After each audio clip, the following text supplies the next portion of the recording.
If you examine the current situation unfolding between Ottawa and Washington, it no longer resembles retaliation. It doesn't even resemble conventional trade policy anymore. It looks more like a deliberate takedown. For many years, the electric vehicle boom in the United States was marketed as a tale of American ingenuity, American plants, and American supremacy. But as of this morning, that narrative has collapsed. Mark Carney has ended it with nothing more than one signature. Canada has now declared an outright export prohibition on key minerals vital to every EV battery manufactured across North America. Lithium, nickel, cobalt, graphite, the very materials powering your Tesla, charging your Rivian, and driving your F-150 Lightning have been halted, severed, starting right now.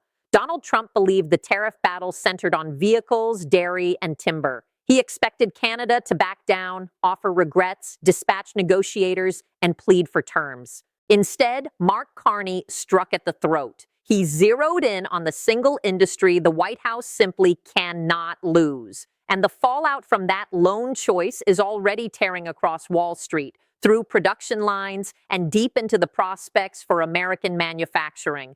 Trump is furious. The car sector is in chaos. And the press keeps focusing on tariffs for maple syrup as the whole EV supply network crumbles live. Over the coming minutes, I'll lay out precisely what Canada implemented, why the United States lacks a quick response, and why the electric vehicle industry you were assured of now hangs by a thread. So let's slice past the distractions. Here's what actually occurred over the past 72 hours. It began, as these things often do, with Trump ramping up after prolonged, unsuccessful private discussions regarding the USMCA assessment. Trump opted for extreme measures. He issued an executive directive slapping a 50% duty on every piece of Canadian aluminum and steel, layered atop the existing 25% vehicle tariffs. He posted on Truth Social, labeling it the largest trade adjustment ever. He claimed Canada had exploited America for generations. He declared it was time for Canada to bear the complete cost of engaging with the world's top economy. The intent was unmistakable: yield or face pain. The classic approach, the standard routine: stun, overpower, control. But somebody in the administration overlooked what Canada truly possesses beneath its soil, because the next move didn't merely catch Washington off guard. It frightened them. Prime Minister Mark Carney convened an urgent cabinet meeting. No information leaked, no public posturing for 14 hours. The Canadian administration stayed entirely quiet. Markets grew uneasy. Commentators guessed wildly. Reports suggested the White House believed Carney was gearing up to bargain. He wasn't bargaining. He was arming himself. At 7 a.m. Eastern the following morning, Carney appeared at a lectern in Ottawa. No friendship banners behind him, no American flag next to the Canadian one, just the maple leaf standing solo. He delivered remarks for precisely 11 minutes. His tone remained even. His gaze stayed firm. He avoided naming Trump even once. He stated, and I quote, "Canada will no longer allow shipments of strategic critical minerals to any country practicing economic pressure against the Canadian population.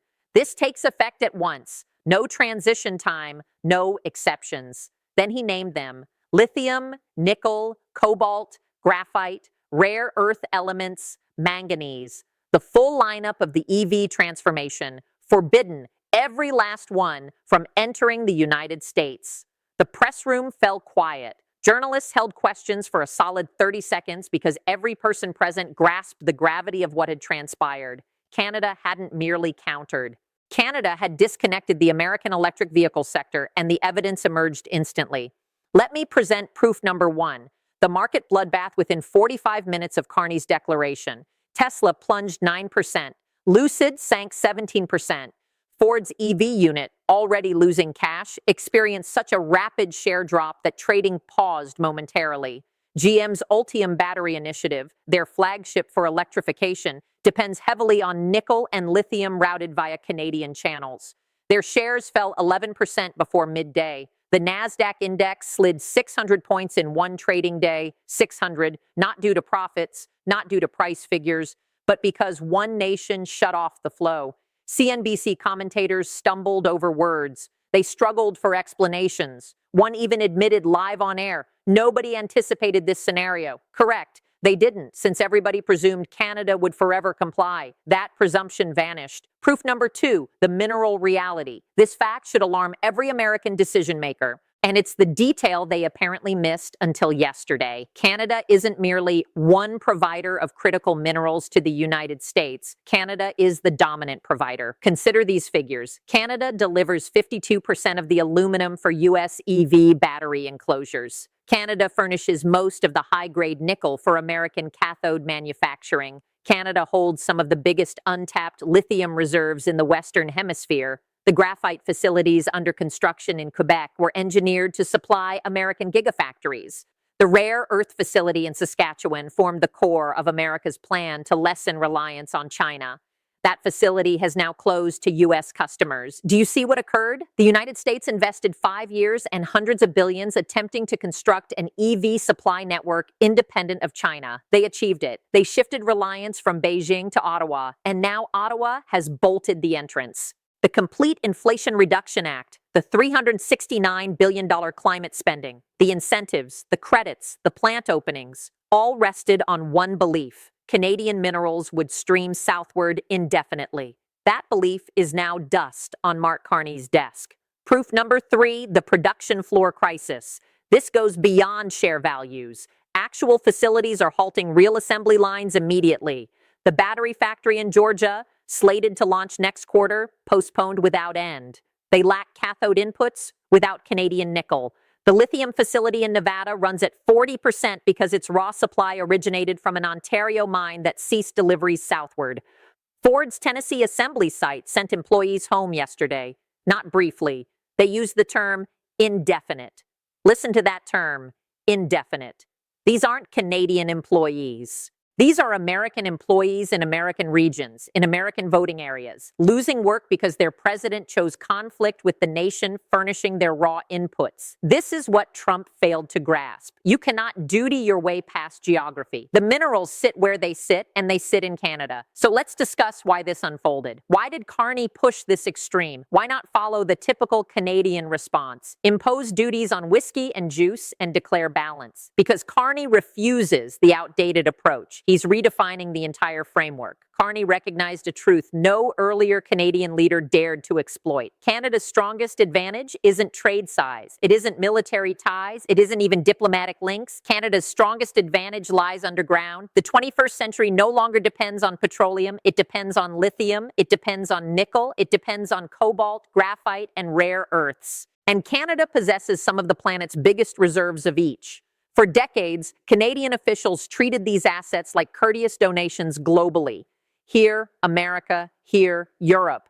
Take your share. We'll extract, we'll refine, we'll send southward, and we'll take whatever rate you set. Carney terminated that period. He examined China's rare earth moves 10 years back and mastered the strategy. China didn't merely market rare earths. China turned rare earths into leverage. They applied export limits to penalize Japan. They imposed supply curbs to gain influence over Western technology broadly. Carney applied the identical tactic, but quicker and directly toward America. While Trump posted barbs, labeling Carney a washed-up banker and WEF figurehead, Carney contacted Seoul, Tokyo, Berlin, Brussels. Reports indicate he conferred with the European Commission president for over 60 minutes. The point was straightforward.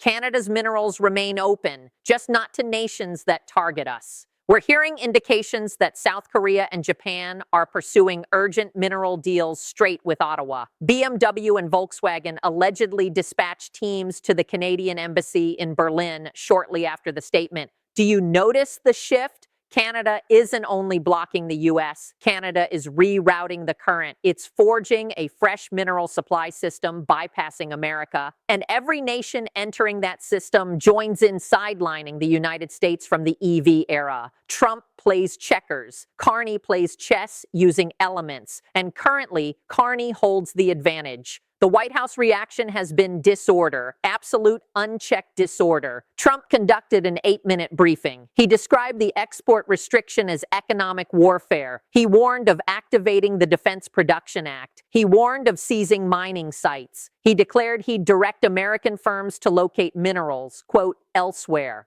The issue, no elsewhere exists. Not rapidly, not broadly, not excluding China. The United States operates exactly one active lithium mine. One. The Thacker Pass site in Nevada continues building and won't hit peak output for years. American nickel output remains tiny. American cobalt output stands near zero. The rare earth site in Texas remains experimental, not full scale. Trump can shout about the Defense Production Act endlessly. You cannot decree a lithium mine into reality. Geology ignores your agenda. Developing a new critical mineral mine from find to output requires 10 to 15 years. Carney understands this. Carney knows the United States cannot substitute Canadian sources for at least the coming decade. That forms the leverage. That forms the tool. That explains why markets aren't wagering on Trump prevailing here. Let's address the political consequences because this becomes truly compelling. Governors from Michigan, Ohio, Georgia, and Tennessee released statements in the past day. None endorsed the president's duties. None. Michigan's governor urged an immediate gathering with Canadian provincial officials. Georgia's governor noted 12,000 positions in his state link directly to the EV battery network and all now face jeopardy. Ohio's Republican senator appeared on Fox News and stated, and I quote, "We need dialogue with Ottawa, not posts aimed at them."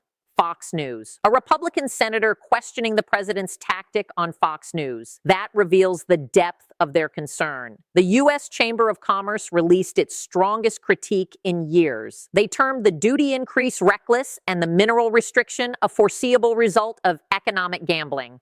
They're correct. It was foreseeable. Anyone familiar with supply chains foresaw this. Everyone except the administration. And now the auto sector turns against the president. The leaders of Ford, GM, and Stellantis allegedly sought an urgent White House session. They received none. Instead, they received a post advising them to construct plants domestically and cease depending on overseas nations. Construct plants for what? Refine minerals unavailable at home? Build batteries with nickel absent locally? The gap between the administration and economic facts has never stretched wider. And each passing day, another facility reduces pace. Another shift ends. Another employee departs. Now, let's examine Carney's approach because it's far sharper than many grasp. Carney didn't impose a blanket mineral cutoff. He crafted the restriction with exact focus. Farm goods remain unaffected. Energy shipments for the moment persist. The restriction hits solely minerals deemed essential to high-tech production and security. This choice is intentional. Carney conveys a clear signal. I'm not aiming to wreck your economy. I'm aiming to block your capacity to shape tomorrow without our involvement. It's precision surgery, not blunt force, and it preserves negotiation space while inflicting maximum harm precisely where Trump has boasted most. Recall, Trump endorsed the Inflation Reduction Act's EV elements as his achievement. He claimed credit for plant launches. He claimed credit for employment. And now those same jobs, those same plants, face closure due to his duties. Carney transformed Trump's top economic boast into his top economic weakness. That isn't chance, that's calculation. And here's another layer few discuss: security. The Pentagon requires identical critical minerals for jets, missiles, subs, satellites, and cutting-edge radar. The F-35 effort alone needs nickel compounds and rare earth magnets sourced, you guessed correctly, from Canada. Defense leaders reportedly seethe. A high-ranking Pentagon contact informed Reuters the mineral restriction has sparked a, quote, national security emergency unrelated to any external foe. The danger isn't China. The danger isn't Russia. The danger stems from the White House provoking the nation supplying materials for American defense systems. You cannot invent this. The United States now stands less protected, not from an adversary, but because its president chose to intimidate its nearest partner. So where does this lead? Here are three paths, and none look favorable. Path A, the quiet settlement. Trump silently withdraws the steel and aluminum duties. Carney ends the mineral restriction. Both release a shared note on restored cooperation. This is the logical resolution. This is what occurs with level-headed leadership. But Trump cannot retreat openly. His supporters would view it as defeat.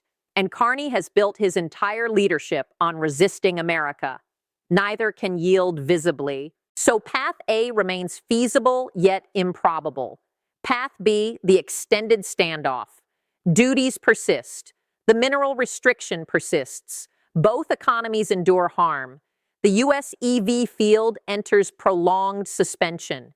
Canada shifts mineral shipments toward Asia and Europe across the following 12 to 18 months. American car makers begin purchasing from Australia and Congo at elevated costs and reduced standards. The U.S. EV shift stalls by 5 to 7 years. China steps in, China prevails. This appears the likeliest path and spells catastrophe for American edge. Path C, total breakdown. Trump intensifies. He penalizes Canadian groups. He limits Canadian entry to U.S. banking. Canada replies by halting energy shipments. Oil jumps to $140 per barrel. The North American economy slips into downturn. NATO splinters. The Western partnership, already fragile, simply shatters. This is the worst case. And given this administration's ego and errors, you cannot dismiss it. I believe we're moving directly toward Path B, with Path C waiting whenever Trump logs into Truth Social at 3 a.m. Here's the core truth. The United States constructed its electric vehicle outlook on Canadian resources. That was the blueprint. That was the approach. That was the trillion-dollar wager. And in 1 week of pride-fueled standoff, that wager exploded. Mark Carney didn't choose this path eagerly. He chose it because Trump offered no alternative. When you back a nation controlling your inputs into a corner, expect them to sever the link. Carney demonstrated a lesson that will redefine world affairs for decades. Smaller nations hold power. They simply need to identify their advantage. And Canada's advantage always rested underground, ready. Trump prepared his own downfall. Carney merely delivered the elements. The issue now isn't if the U.S. EV field endures. It's if it endures this decade. The issue isn't if Trump retreats. It's if he retreats before the harm turns irreversible. And the issue for you viewing this is straightforward. Do you believe Carney overstepped, or did Trump force his hand? Is this the point America forfeited the EV contest? Or is this the alert that finally compels Washington to handle allies as equals rather than targets? Share your view in the comments. I review them all. And if you want updates when trading resumes tomorrow, ensure you're following. This develops quicker than any topic I've tracked. History reshapes itself live. Stay alert.